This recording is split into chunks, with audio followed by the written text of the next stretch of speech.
Shalom Bapak Ibu Saudara yang terkasih dalam Tuhan. Senang sekali kami kembali pagi hari ini dengan sukacita kembali menjumpai Anda semua dalam program Amen. Agree with God, move with God, encounter with God now. Mari saya mengajak Bapak Ibu semua, kita siapkan hati kita bersama-sama dimanapun Anda berada pagi hari ini. Buka hati karena saya percaya Tuhan akan memberkati, menguatkan kita melalui kebenaran firman Tuhan. Mari kita berdoa sama-sama. Bapa Surgawi, pagi hari ini kami buka hati kami dan kami mempersilakan Roh Kudus untuk Engkau sirami dengan kebenaran firman-Mu. Kami membutuhkan firman-Mu karena firman-Mu menjadikan kami kekuatan yang baru. Kami diberikan kekuatan, muncul iman dalam hidup kami. Dan kami percaya ketika ada iman maka mujizat pasti akan terjadi. Lord, we need your word. Berbicaralah kepada setiap kami umat-Mu. Karena kami percaya satu perkataan dari Engkau akan mengubah seluruh kehidupan kami. Kuatkan dan teguhkan setiap kami melalui kebenaran firman-Mu. Urapi hamba-Mu, urapi kami semua. Dan kami mempersilakan Roh Kudus untuk Engkau bergerak bekerja di tengah-tengah umat-Mu yang menyaksikan program Amin pagi hari ini dimanapun mereka berada. Roh Kudus menjamah dan menyentuh hidup mereka dan berbicara secara personal kepada setiap mereka. Terima kasih. Para malaikat Roh Kudus lakukan bagian kalian, layani setiap umat Tuhan dimanapun mereka berada, supaya mereka semua boleh mengalami Tuhan secara nyata.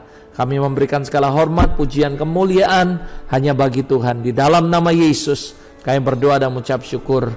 Amin.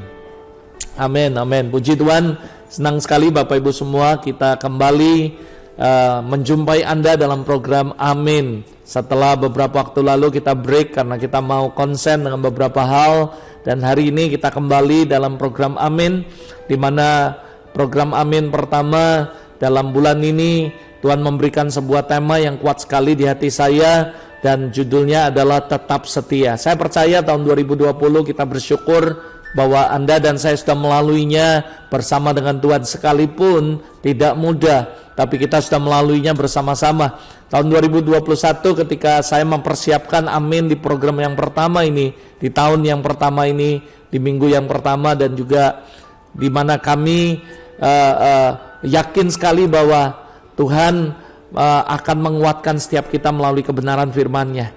Dan mari kita belajar sama-sama tetap setia. Adalah sebuah topik di mana Tuhan memberikan sebuah encouragement dalam kehidupan saya, nak. Tetap setia. 2021, kalau engkau mengandalkan aku dan berjalan bersama aku, tetap setia, maka saya percaya 2021 sekalipun ada tantangan ke depan yang akan Anda dan saya hadapi, kita akan melaluinya bersama-sama dengan Tuhan. Yang percaya katakan amin. Saya percaya ketika kita bicara mengenai setia, tapi kita bicara bukan cuma kesetiaan yang kita lakukan ketika kita memang membutuhkan Tuhan, tapi setia dalam arti semua hal dalam kehidupan kita harus setia. Kalau bicara mengenai setiaan bukan cuma satu aspek, tapi dalam hubungan dengan Tuhan kita harus setia. Dalam kehidupan rumah tangga, as a husband, as a wife, kita harus setia.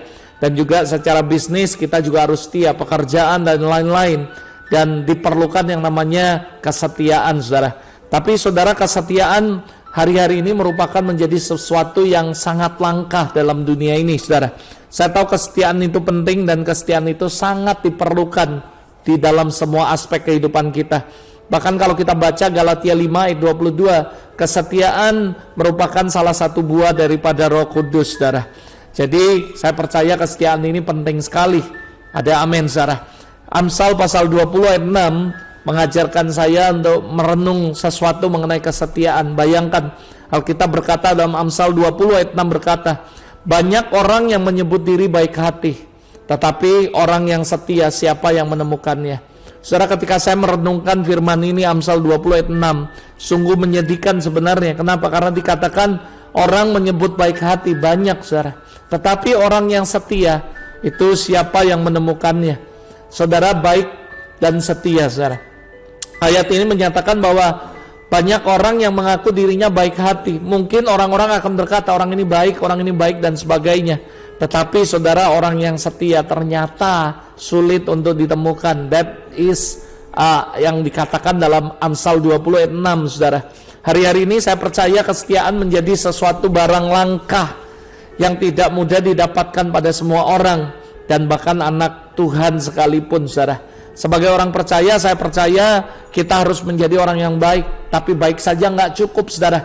Kita harus setia.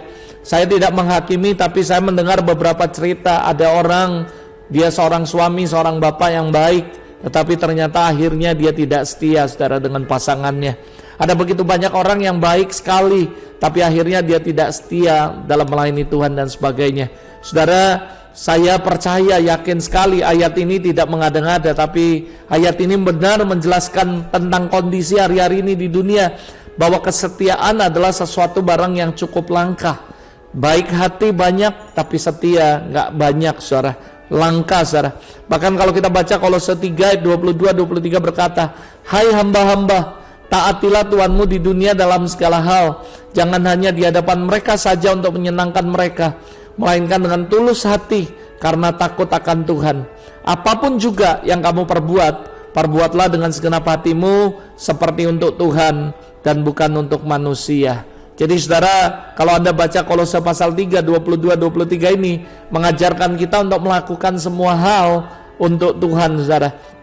Ayat ini mengajarkan jelas sekali kita jadi orang baik. Kalau kita mau jadi orang baik, kita nggak boleh melakukan segala sesuatu untuk menyenangkan orang saja, tetapi kita harus taat dalam segala hal dengan hati yang tulus. Dan ketulusan yang kita ini harus didasarkan karena kita takut akan Tuhan, bukan karena menyenangkan manusia. Nah, berdasarkan hal itu saya percaya, saudara, kesetiaan berarti melakukan segala sesuatu bukan untuk menyenangkan manusia dan pribadinya sendiri, tetapi melakukan segala sesuatu dengan tulus hati karena takut akan Tuhan, saudara. Demikian maka saudara, Anda akan digolongkan menjadi orang-orang yang setia, saudara. Nah, saya mengajak Anda untuk kita harian ini belajar bersama-sama dalam program Amin pagi hari ini. What is definition daripada setia? Saya sebenarnya pernah menyampaikan ini beberapa waktu lalu, tahun lalu, tentang kesetiaan, tentang setia. Tapi tahun ini ketika Roh Kudus berbicara, nak, sampaikan tetap setia. I just follow his instruction. Karena saya percaya setia berarti kita taat dengan tulus hati, dengan segenap hati kita. Apapun yang Tuhan suruh dan kita lakukan bukan untuk menyenangkan kita, tapi untuk menyenangkan hati daripada Tuhan kita, yaitu Yesus Kristus. Saya mengajak Anda sedikit flashback. What is definition daripada kesetiaan, saudara? Apa itu kesetiaan? Kesetiaan kalau Anda pelajari artinya berpegang teguh pada janji, pendirian. Jadi orang yang setia adalah orang yang berpegang teguh pada janjinya, baik janji dalam pernikahan. Saya percaya ketika kita menikah, suami istri yang dinikahkan dalam pernikahan yang kudus, mereka berjanji untuk setia kepada pasangan mereka. Artinya kesetiaan artinya mereka itu tetap berpegang teguh pada setiap perjanjian. Mungkin ada begitu banyak tahun 2020 Anda berjanji sama Tuhan mau gini dan sebagainya. Tapi saudara, Anda harus berpegang teguh kepada janji. Dan itulah kesetiaan, saudara. Ada begitu banyak orang yang awalnya berjanji, tapi ketika mereka ngalami yang gak enak, mereka ngalami proses, mereka lupakan janji mereka kepada Tuhan untuk setia melayani dan sebagainya. Nah, itu digolongkan orang-orang yang tidak setia, saudara. Jadi orang yang setia adalah dia berpegang teguh pada janjinya, saudara. Dan pendirian, patuh, taat. Bagaimanapun berat tugas yang harus dijalankan, mereka akan tetap patuh, tetap taat. Itu adalah orang yang setia, saudara. Menurut Alkitab, what is the Bible say about kesetiaan atau setia ini, saudara?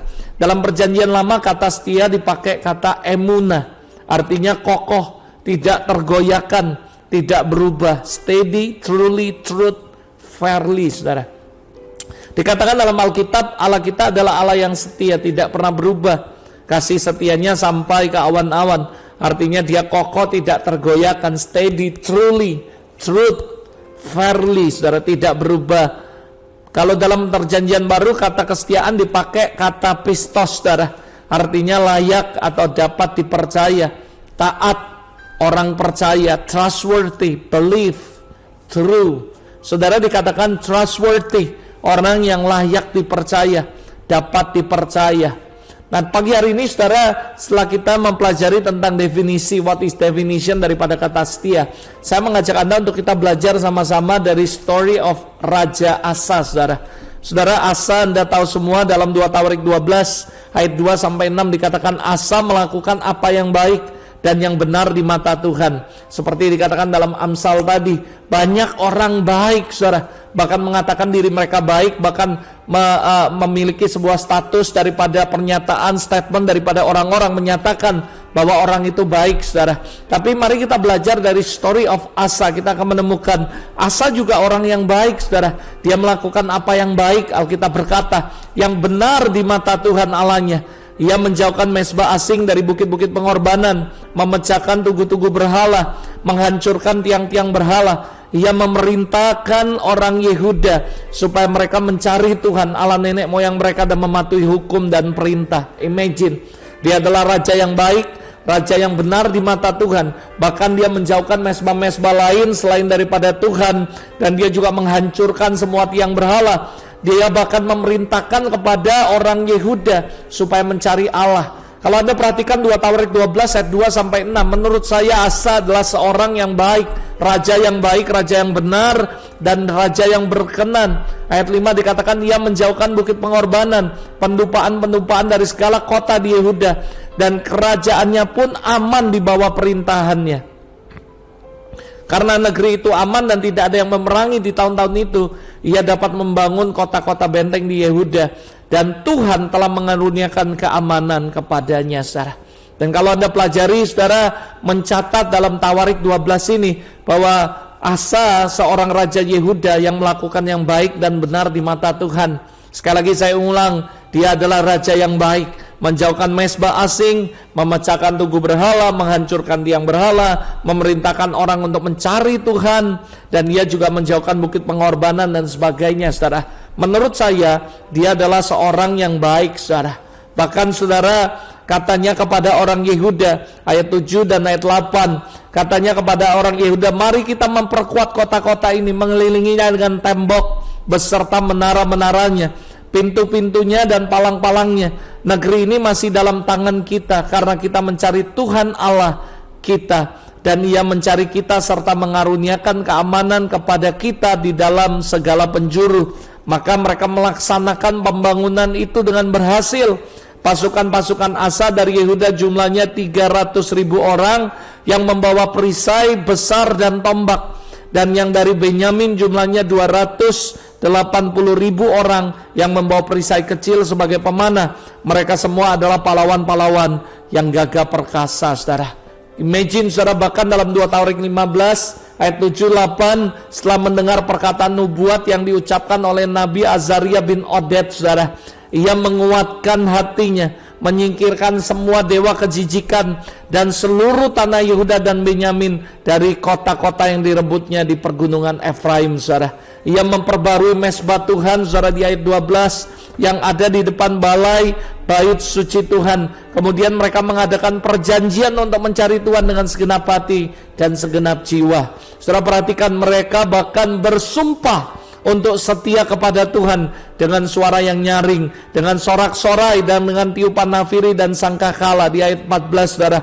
Dan seluruh Yehuda bersukaria atas sumpah itu, karena dengan segenap hati mereka bersumpah setia, dan dengan kehendak yang bulat mereka mencari Tuhan, saudara. Perhatikan baik-baik, kalau Anda memperhatikan semua ini, saya percaya dia adalah raja yang baik. Saudara pasti setuju dengan saya ketika kita berkata bahwa Asa adalah raja yang baik. Dia raja yang berkenan kepada Tuhan dan melakukan apa yang benar. Semua yang Anda baca, halnya kayaknya tidak ada yang salah dengan Asa. Dia melakukan sesuatu semuanya dengan sangat baik, dan dia adalah raja yang sangat benar dan baik di mata Tuhan, melakukan apa yang benar di mata Tuhan.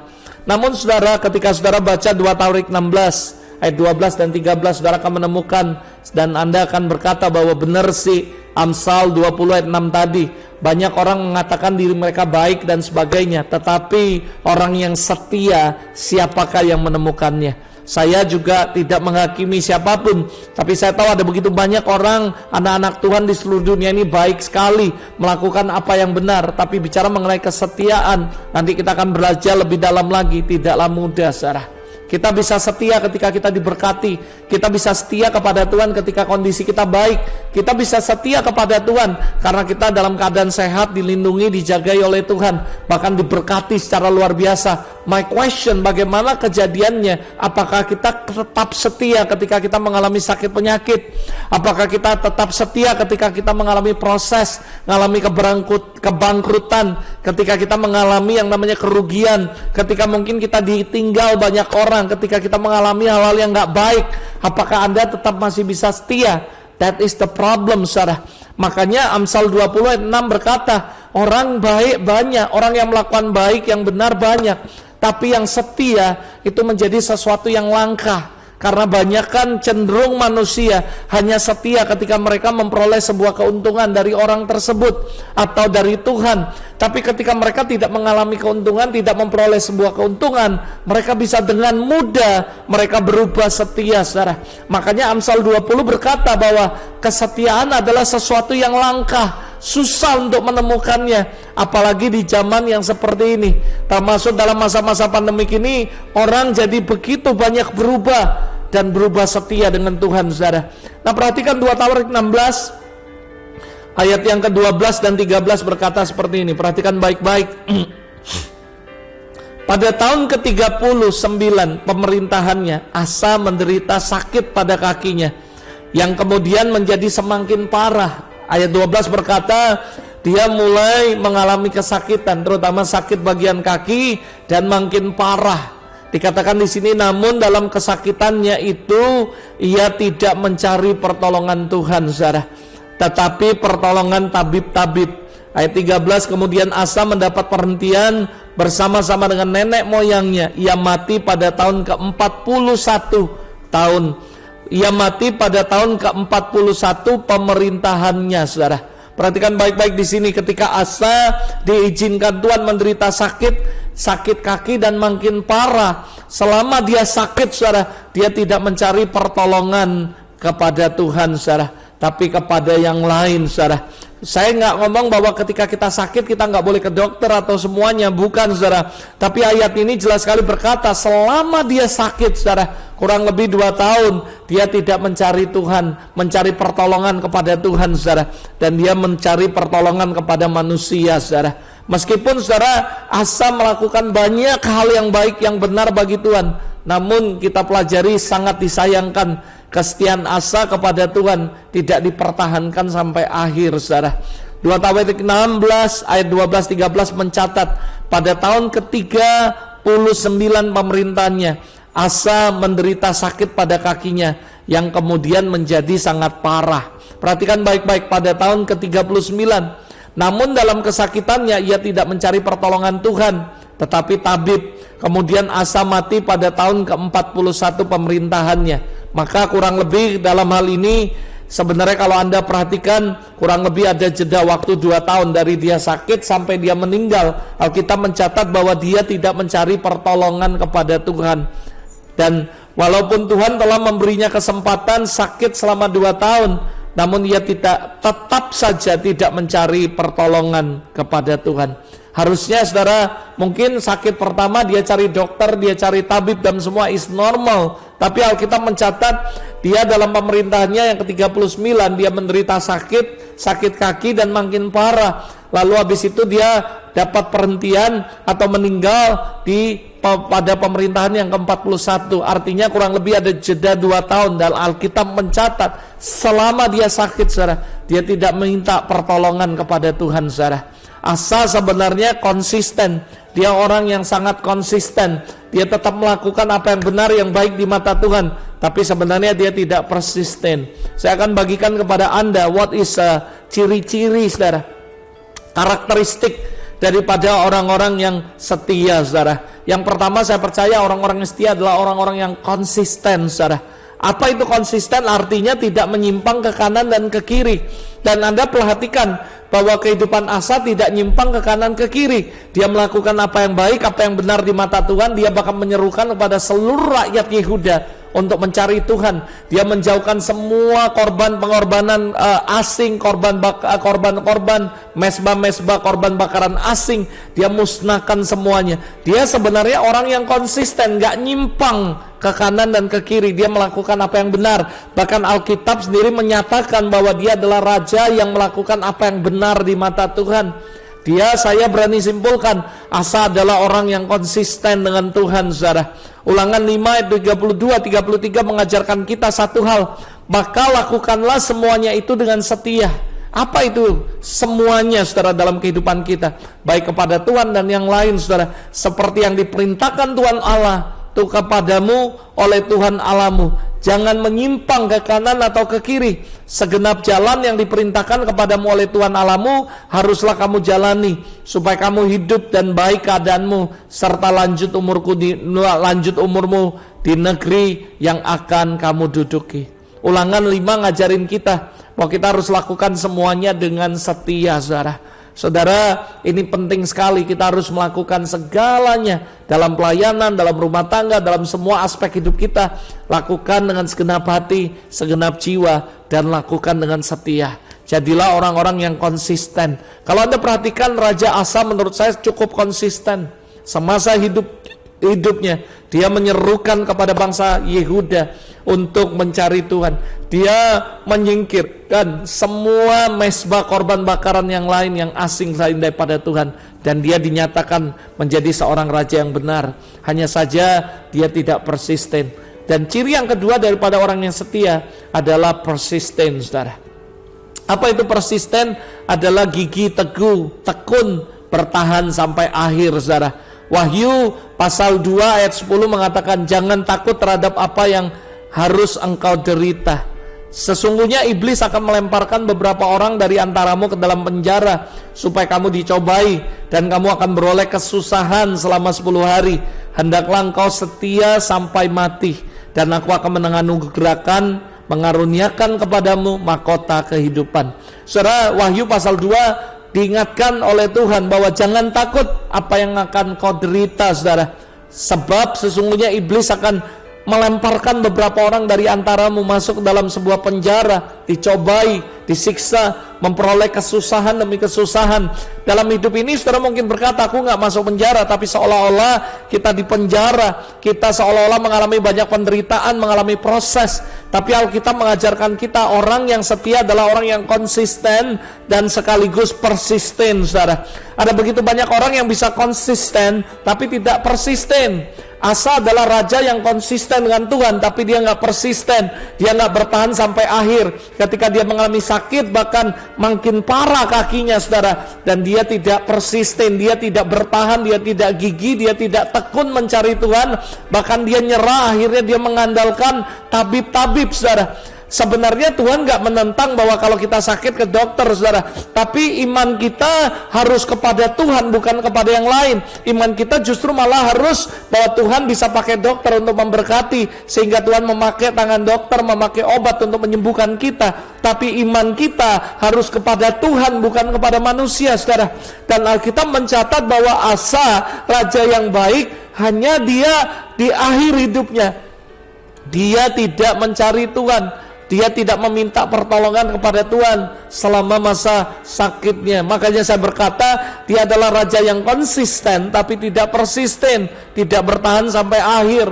Nah, saudara, saya berdoa supaya Anda dan saya bukan cuma menjadi orang yang konsisten, tidak menyimpang ke kanan kiri. Hidup jadi orang benar, orang baik, itu bagus, saudara. Tapi baik saja nggak cukup. Kita harus menjadi orang yang setia. Anda tentu nggak mau memiliki seorang pasangan yang sangat baik tapi nggak setia. Anda tentu nggak mau menjadi seorang yang memiliki asisten atau staf Anda yang begitu baik orangnya tapi tidak setia. Atau Anda memiliki seorang yang tidak setia, berhidup bersama-sama dengan Anda dalam satu rumah tangga.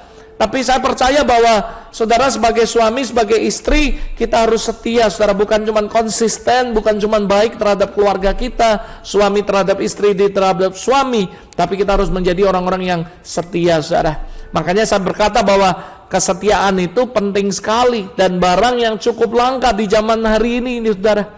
Tapi saya percaya bahwa Tuhan akan menemukannya dalam kehidupan Anda dan saya kalau kita memang sungguh-sungguh percaya dan sungguh-sungguh bergantung sama Tuhan, saudara. Jadi mari jadi orang yang konsisten tapi juga persisten, saudara. Belajar dari kehidupan Paulus, saudara. Paulus adalah menurut saya orang yang konsisten. Dia tidak menyimpang ketika dia mengalami perjumpaan dengan Tuhan. Sampai akhir hidupnya dia tetap konsisten dengan Tuhan. Tapi dia juga orang yang persisten, saudara. 2 Korintus 11, 23-27. Ini benar-benar menjadi sebuah encouragement yang begitu kuat dalam kehidupan saya. Kalau kita jadi hamba Tuhan, belajar persisten seperti Paulus, saudara. Apakah mereka pelayan Kristus? Aku berkata seperti orang gila. Aku lebih lagi, kata Paulus. Aku lebih banyak berjerih lelah, lebih sering dalam penjara, didera di luar batas, kerap kali dalam bahaya maut. 5 kali aku disesa orang Yahudi, setiap kali 40 kurang 1 pukulan atau 39 kali. 25, 3 kali aku didera, 1 kali aku dilempari dengan batu, 3 kali mengalami kapal karam. Sehari semalaman aku terkatung-katung di tengah laut. Lalu saudara bayangkan dalam perjalananku aku sering diancam bahaya banjir, bahaya penyamun, bahaya dari pihak orang Yahudi, dari pihak orang yang bukan Yahudi, bahaya di kota, bahaya di padang gurun, bahaya di tengah laut, dan bahaya dari pihak saudara-saudara palsu. Aku banyak berjerih lelah dan bekerja berat. Kerap kali aku tidak tidur, aku lapar, aku dahaga. Kerap kali aku berpuasa kedinginan dan tanpa pakaian, saudara. Perhatikan baik-baik, saudara. Kalau Anda lihat biografi hari-hari ini, ada begitu banyak orang yang belum sampai seperti Paulus. Mereka sudah give up dan tidak setia meninggalkan Tuhan. Sekali lagi saya katakan, saya tidak menghakimi anak-anak Tuhan hari-hari ini, tapi saya melihat ada begitu banyak anak Tuhan gak persisten. Kenapa, saudara? Karena mereka mengalami masalah dikit, diproses dikit, baru sedikit mengalami kerugian, baru sedikit mengalami hal-hal yang gak enak, mereka langsung meninggalkan Tuhan dan berkata, mana Tuhan? Mana janji Tuhan? Mana katanya Tuhan, kamu janji tahun ini akan bawa aku gini-gini dan sebagainya. Mana Tuhan janjimu? Sekali lagi saya katakan, tujuan daripada kekristenan kita adalah menjadi serupa dengan Kristus. Seringkali saudara tidak mengerti bahwa sebenarnya menjadi serupa dengan Kristus bukan cuma dalam doa dan puasa, tapi penderitaan. Karena Filipi 3 ayat 10 jelas sekali, yang kukendaki mengenal dia, kuasa kebangkitannya dan persekutuan dalam penderitaannya. Seringkali orang mau bersekutu dalam kemuliaan, tapi nggak mau bersekutu dalam penderitaan. Padahal ayat ini ada sebuah secret, ada sebuah rahasia, dikatakan melalui penderitaan kita akan diproses, disempurnakan menjadi serupa dengan gambaran anaknya. Karena saya percaya ketika kita mengalami apa itu pengkhianatan, kita akan ngerti apa itu kasih, apa itu pengampunan. Ketika kita disakiti orang, kita akan belajar apa itu kesabaran. Kita akan belajar banyak hal yang kita nggak ngerti. Tapi Paulus dikatakan, Anda bisa lihat bahkan dikatakan apa mereka pelayan Kristus. Hari-hari ini begitu banyak orang menyatakan diri mereka pelayan Kristus, tapi mentalnya, saudara, ketika mereka mengalami proses, mereka nggak setia. Makanya Paulus berkata, apa mereka pelayan Kristus? Ketika saya baca ini, saya merenung, saya berkata, Tuhan, saya harus belajar. Apa yang saya alami belum seberapa dengan apa yang Paulus alami. Dikatakan aku seperti orang gila, bahkan lebih banyak jerih lelah. Bayangin saudara, tidak tidur, puasa, kerap kali kerja berat. Baru kita kerja berat dikit, kita komplain sama Tuhan, Tuhan kenapa kok susah hidupku. Seringkali baru kita ngalami proses, ngalami kerugian dikit, kita langsung komplain sama Tuhan. Baru kita ngalami ancaman bahaya, kita ngomong, mana Tuhan, katanya kau mau janji proteksi aku. Lihat bagaimana Paulus sering ngalami begitu banyak penderitaan dan proses. Makanya saya berkata, saya kagum dengan Paulus, dan saya berkata dia adalah role model, salah satu prototipe bagaimana kita melayani Tuhan, menjadi pelayan Kristus. Adalah orang yang persisten, kokoh, teguh, gigih, tekun, dan tetap bertahan dalam situasi apapun. Hari-hari ini begitu banyak kita mengatakan bahwa kita hamba Tuhan, kita pelayan Kristus, tetapi saudara, dari karakter, dari kehidupan kita nggak mencerminkan kita karakter memiliki mental pelayan Kristus. Harusnya menurut saya ketika kita ngalami banyak hal semuanya, Tuhan izinkan. Ada begitu banyak, ada beberapa teman yang ngomong sih ketika mereka ngalami penderitaan, mereka berkata, aku bangga karena aku sudah layak jadi murid Kristus. Ada kejadian di China Underground Church, saudara, mereka begitu bangga ketika mereka melayani, lalu mereka disiksa, dianiaya, dipenjara. Mereka begitu bangga dan mereka berkata, yes, aku legal jadi murid Kristus.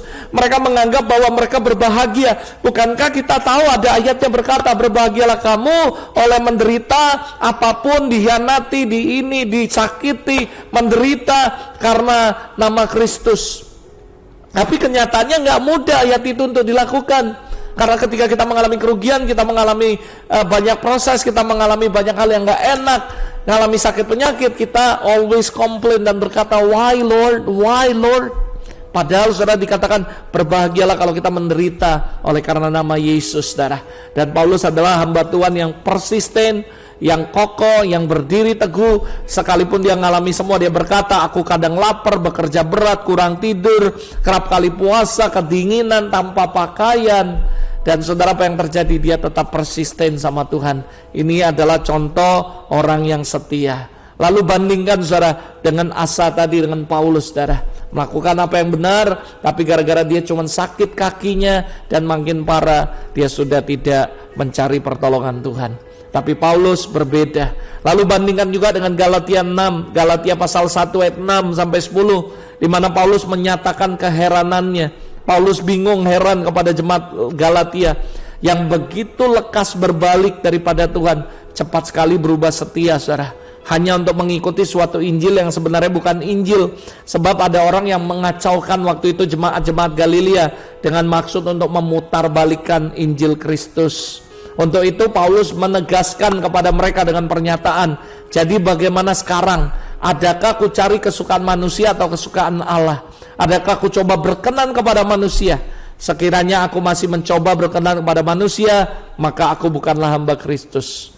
Dalam hal ini Paulus mengajarkan kepada Anda dan saya untuk mencari kesukaan Allah, kesenangan Allah, bukan kesenangan manusia atau perkenanan manusia, supaya kita layak menjadi hamba Kristus, saudara. Demikian juga kalau Anda baca Galatia 3 ayat 1-3, dikatakan, hai orang-orang Galilea yang bodoh, siapa kata yang telah mempesona kamu?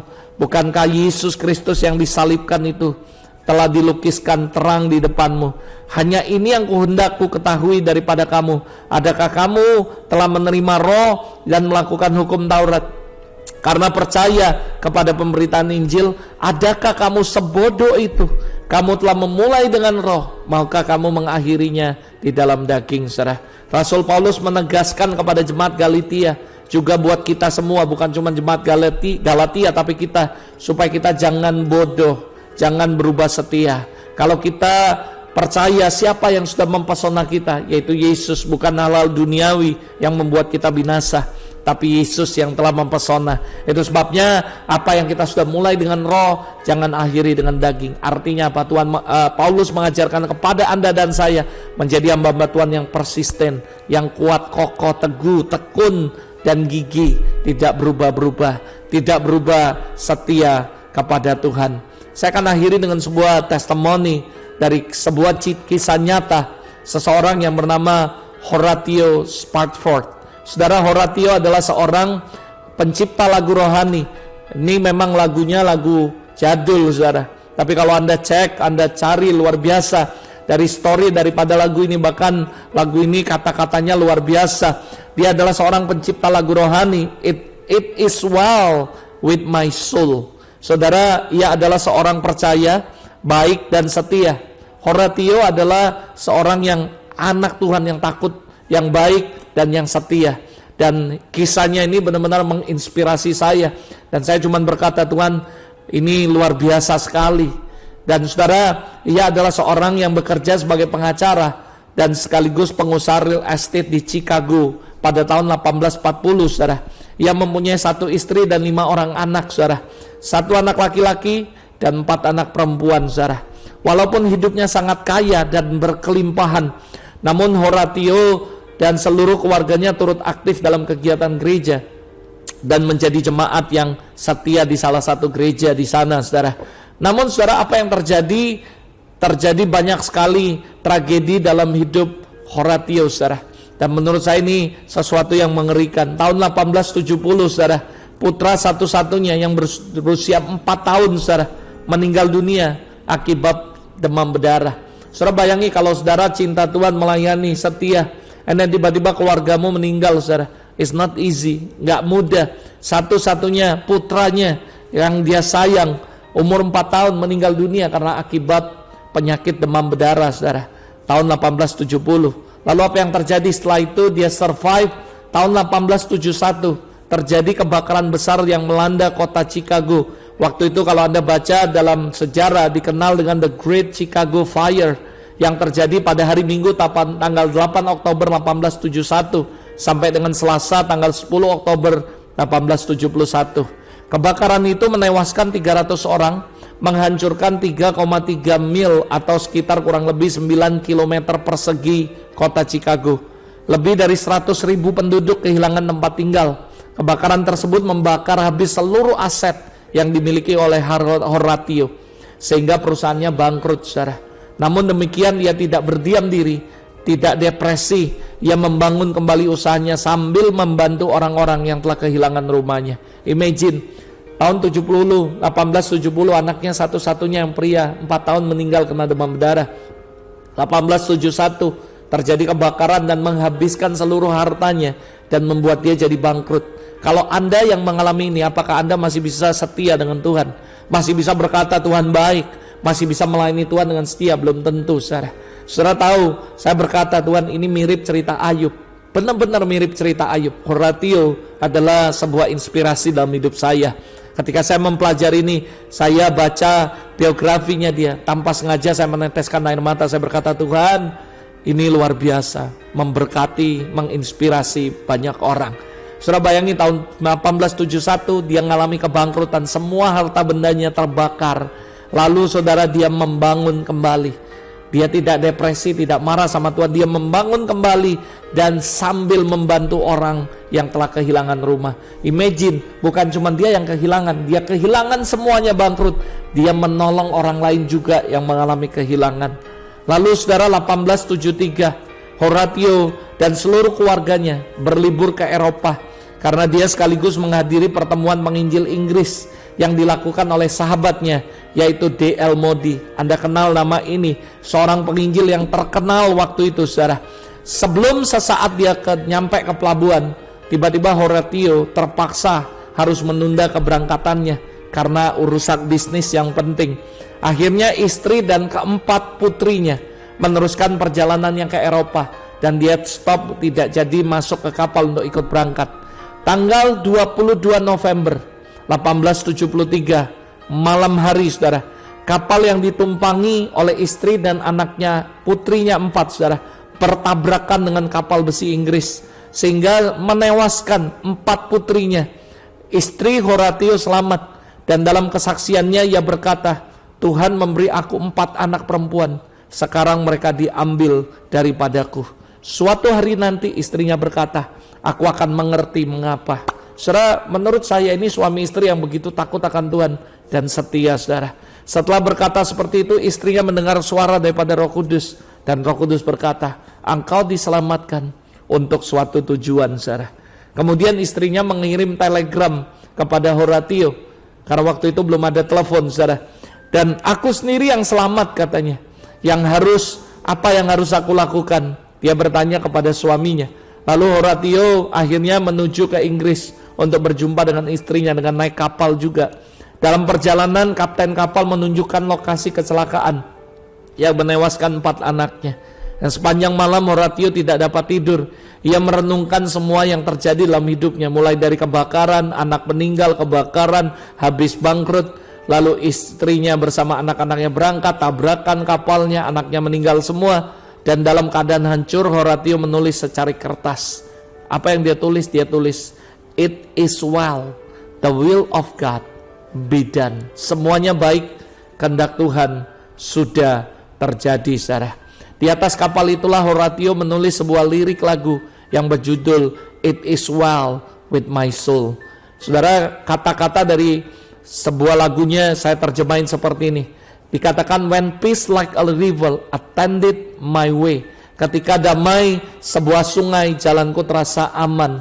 Lalu dikatakan habis itu, ketika duka cita seperti ombak menggulung, apapun yang menjadi keberatanku, Tuhan mengajarku untuk berkata, it is well with my soul. Semuanya baik dengan jiwaku. Meskipun setan mengocoh, meskipun pencobaan akan datang, biarlah berkat ini terjamin, bahwa Kristus sudah mempedulikan kepapahanku, dan darahnya membasuh jiwaku. Awan-awan digulung bagaikan gulungan kitab, sangkakala akan bergema, dan Tuhan akan turun. Meskipun begitu, semuanya baik dengan jiwaku. Even so, dia berkata, it is well with my soul. Saudara, ini sesuatu yang luar biasa sekali. Dia nangis dan dia menulis sebuah lagu bahwa it is well with my soul. Semuanya baik dengan jiwaku. Gak banyak orang-orang yang setia seperti Horatio yang masih bisa berkata, it is well with my soul. Saudara, saya gak tahu kalau ini terjadi dalam kehidupan kita, apakah kita bisa berkata, it is well with my soul. Tapi ini luar biasa. Saudara mungkin berkata, wow, dahsyat, luar biasa. Saudara, kisahnya gak sampai di situ saja berhenti. Ketika ia pulang ke Chicago, saudara, ini yang terjadi dan saya kaget, saudara, ketika membaca ini. Ia diusir oleh gereja dan seluruh jemaatnya di Chicago karena dianggap sedang dikutuk, saudara. Namun hal itu tidak membuat Horatio tinggalkan Tuhan. Wow, luar biasa sekali. Ia kemudian pergi ke Israel, saudara, tinggal di Yerusalem, melayani Tuhan dan pekerjaan Tuhan, membangun sebuah yayasan yang bekerja memberi makan orang-orang yang susah dan miskin. Horatio tetap setia kepada Tuhan meskipun ia mengalami banyak tragedi yang pahit, saudara. Think about it, pikirkan ini semua. Kalau seandainya ini terjadi dalam kehidupan Anda, apakah kita bisa berkata, it is well with my soul? Saudara, Horatio menjadi sebuah inspirasi dalam kehidupan saya. Ketika orang sudah mengalami kayak gini, dia pulang ke Chicago, ke gerejanya, bukan dikuatkan, bukan didoakan, tapi dia diusir oleh semua gerejanya karena dianggap kena kutuk. Imagine, saudara, ketika kita mengalami seperti ini, kita nggak butuh penghakiman orang, kita butuh encouragement dari orang-orang. Tapi orang-orang yang mereka harapkan untuk dapatkan encouragement malah menghakimi mereka, menganggap mereka dikutuk. Tapi dia tidak tinggalkan Tuhan. Dia berangkat ke Israel, tinggal di Yerusalem, dan membangun sebuah yayasan untuk menolong, memberi makan begitu banyak orang miskin, orang susah. Dan dia tetap setia kepada Tuhan. Saya berdoa supaya ini menjadi sebuah inspirasi dalam hidup kita. Sekalipun kita mengalami banyak sekali tantangan. Saya tahu 2020 kita mengalami banyak sekali kerugian mungkin. Kita mengalami kesakitan, kita kehilangan keluarga, kita kehilangan orang-orang yang kita kasihi dan sebagainya. Kita mengalami banyak sekali proses. Mungkin kita ditinggalkan, kita dihianati orang, kita disakiti orang, kita dikecewakan orang. Bahkan mungkin kita mengalami kerugian yang begitu banyak secara materi. Tapi kita harus tetap berkata, it is well with my soul. Semuanya baik dengan jiwaku. Saya berdoa dari tempat ini melalui program Amin ini, supaya Anda dan saya bukan cuma menjadi orang yang konsisten, tapi jadi yang persisten, tetap kokoh, teguh, apapun yang terjadi, tetap setia kepada Tuhan. Mari kita berdoa sama-sama. Bapa, aku berdoa untuk setiap umat-Mu yang menyaksikan program Amin dimanapun mereka berada. Jamah mereka hari ini dimanapun mereka berada. 2021 adalah sebuah tahun yang baru. Kami percaya new journey Tuhan sudah siapkan dalam hidup kami. Kami berdoa biar kami menjadi orang-orang yang tetap setia, orang-orang yang persisten, yang kokoh, yang berdiri teguh, tidak goyah. Apapun yang kami alami, kami akan berkata, it is well with my soul. Semuanya baik dengan jiwaku. Aku berdoa Tuhan kuatkan dan teguhkan setiap hati kami. Kalau hari ini Tuhan ada banyak orang yang mengalami kerugian, banyak orang yang mengalami sakit penyakit, orang yang mengalami hal-hal yang gak baik, hal-hal gak menyenangkan, bahkan disakiti, kecewa. Hari ini aku berdoa Tuhan kuatkan hati mereka, teguhkan hati mereka. I speak life and I speak restoration right now in the name of Jesus. Dan aku berkati setiap umat-Mu, kuatkan dan teguhkan kami. Kami percaya firman-Mu menguatkan kami dan mengubah hidup kami. Biar kami semua belajar terus Tuhan jadi orang-orang yang tetap setia. 2021 mampukan kami untuk menjadi orang yang setia kepada Engkau dan terus berkata, it is well with my soul. Terima kasih, semuanya baik Tuhan. Di dalam nama Yesus kami berdoa dan mengucap syukur. Haleluya. Amin. Amin. Amin. Amin. Puji Tuhan. Tuhan Yesus memberkati. Sekali lagi saya mengajak Anda belajar 2021. Jangan lagi mengingat 2020. Semua apapun yang gak baik kita akan tetap berkata, it is well with my soul. Tapi kita menjadi orang-orang yang persisten, tetap setia, and God bless you. Tuhan Yesus memberkati. Sampai ketemu the next Amen yang berikutnya. See you, bye.